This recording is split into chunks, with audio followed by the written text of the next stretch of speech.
कभी सोचा है अगर स्पाइडरमैन एमसीयू में नहीं जाता तो आज उसका यूनिवर्स कैसा होता। एक्चुअली एक टाइम पे सोनी का प्लान इतना बड़ा था कि वो सिर्फ स्पाइडरमैन मूवीज नहीं बना रहे थे, वो एक कंप्लीट सिनेमैटिक यूनिवर्स डिजाइन कर रहे थे। और इंटरेस्टिंग पार्ट, ये सब ऑलमोस्ट स्टार्ट हो भी गया था, बट फिर सब कुछ रुक गया। आज हम वही एक्सप्लोर करेंगे, the amazing Spiderman universe that never happened.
Sony का विजन।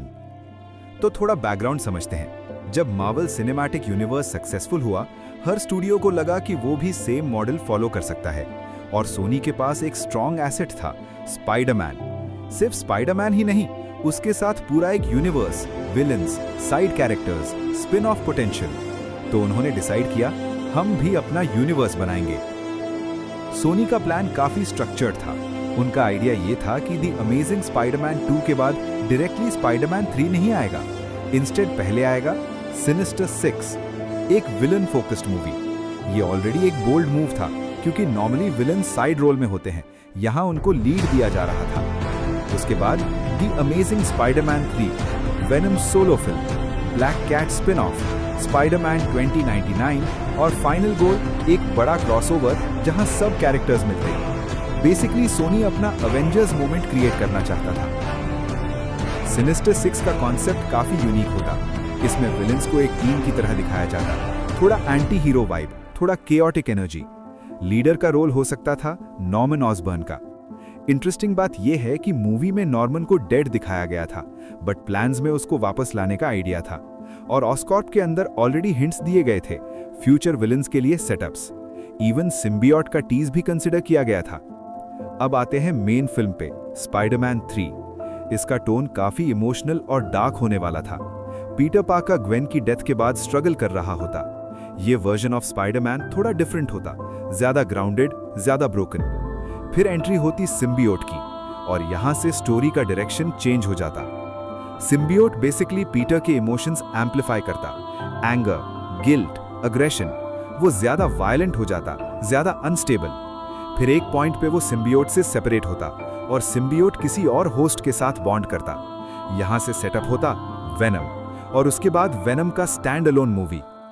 अब आते हैं सबसे रिस्की आइडिया पे। सोनी ने एक कॉन्सेप्ट कंसिडर किया था कि पीटर के पास एक फॉर्मूला आता है जो डेड लोगों को वापस ला सकता है। ये सिंपल नहीं था, ये स्टोरी का कोर इमोशनल कॉन्फ्लिक्ट बन सकता था। इमेजिन करो, ग्वेन स्टेसी वापस आ जाती, बट क्या वो सेम होती?